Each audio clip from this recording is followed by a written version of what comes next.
Bill Watson. I've been a teacher for 35 years now, and on immigration is what I want to address, maybe to Dr. Cafaro.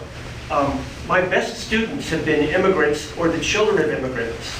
And in America, we benefit so greatly from the brain drain of the rest of the world. All the great minds come to America. Think of Google and Microsoft and go on. Intel. Exactly. SpaceX. If these immigrants don't come in, we're going to be a mediocre country, because what I find is kids, people who have been here for several generations, we're a nation of spoiled brats. Those kids won't study. It's the immigrants and their kids. Anyway, I think our hope is in immigration. That's what has made America so great. So you're not just, when you talk about spoiled brats, you're not just referencing brains, pure intellect, but you're also talking about perhaps a net values transfer coming our way from other parts of the world where the cultures have a greater work ethic? The world, but their great-grandchildren are so comfortable here that they've lost that edge. So you're introducing really a concern of cultural entropy and the renewal, and how do we counteract that? Your answer, Dr. Cafaro? Well, I hope nothing I've said indicates that I look down on immigrants, that I don't value immigrants. Well, you want to exclude them. I want to exclude some of them. And just like I love children, I have children, but I didn't have 10 children. I think we should have some immigration into the United States. I think we have to have a limit to that. I think that limit should be lower than it is right now. But one point that I would take issue with in your characterization of this is America's native-born students as being spoiled brats. Sometimes what you hear is American workers don't want to work hard. I don't buy that. I think we have within our borders right here everything we need to have a vibrant, strong, flourishing community. And the idea that we have to keep pumping it up with more and more people, that's never made sense to me. Zubrin? I happen to agree with the person who posed the question. I think immigrants have added enormously to this country, and to reduce immigration will lead to reduce the future of this country. And by reducing the future of this country, it will be reducing the future of the world, because America is what holds up the sky.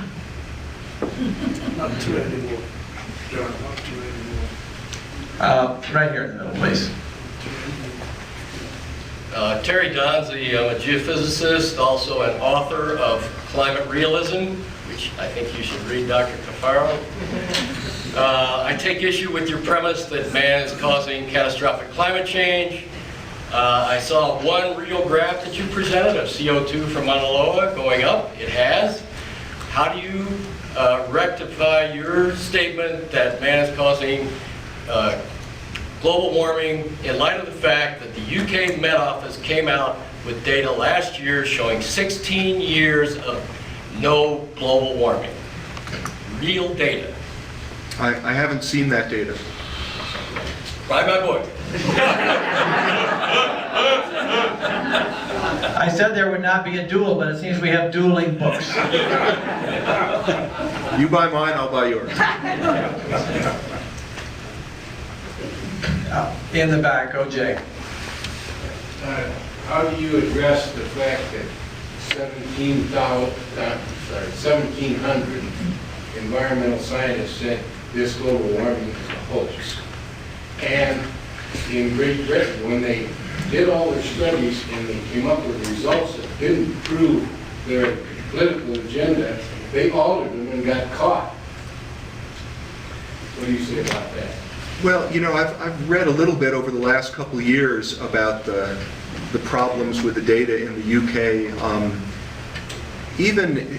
I can't say I know all that much about it. I've read a few news articles about it. Even if all that was true, and there was a conspiracy there to pull the wool over people's eyes, you have to realize that these IPCC reports that come out every 5 to 6 years are some of the largest, most complex global scientific efforts that humanity's ever put forward. To imagine that those reports are in fact just a big hoax, I mean, that would be stretching credulity, I think. Not if you understand how science is funded.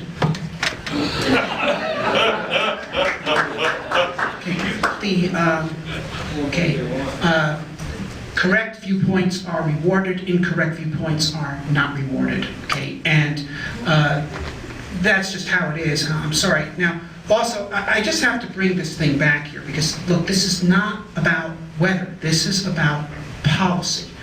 In the 1920s, IQ tests given in English and asking questions about Americana were used to prove that immigrants were of inferior intelligence to native-born Americans, and that continued influxes of immigrants, and I must say the Italians in particular, would cause the American IQ to degrade into imbecility based on these tests. And this is pure pseudoscience, but it was used for policy. It was used to make an argument that Italians, Poles, Jews should be excluded from the United States based on pure nonsense of a threat that we were degrading the IQ of the United States. Now, I just have to say that anybody who's coming along with an idea that we should exclude immigrants based on concern for global warming is not really concerned about global warming. They're concerned about excluding immigrants. Okay, that's the point. Jeannie Edwards. Yeah, Jeannie Edwards, and I was interested in what some of the examples would be of non-coercive measures for limiting population growth in a country like the United States, but obviously there are other countries like Angola where the growth rate is 8 children per woman. Maybe they don't live very long, they die of dysentery or something. But at any rate, what do we mean by non-coercive measures, and what would those look like in a country like this and some other regions? Sure. Well, I mean, the vast majority of population growth around the world is in developing countries. The poorer a country is, the more rapid its population growth tends to be. So, fortunately, there's an awful lot people can do to help bring fertility rates down in those countries simply by bringing contraception to people who want to use it, women and couples who want to use contraception. Teaching people about how to use this and providing it free or very inexpensively. It's been proven in many parts of the world to do a good job with that.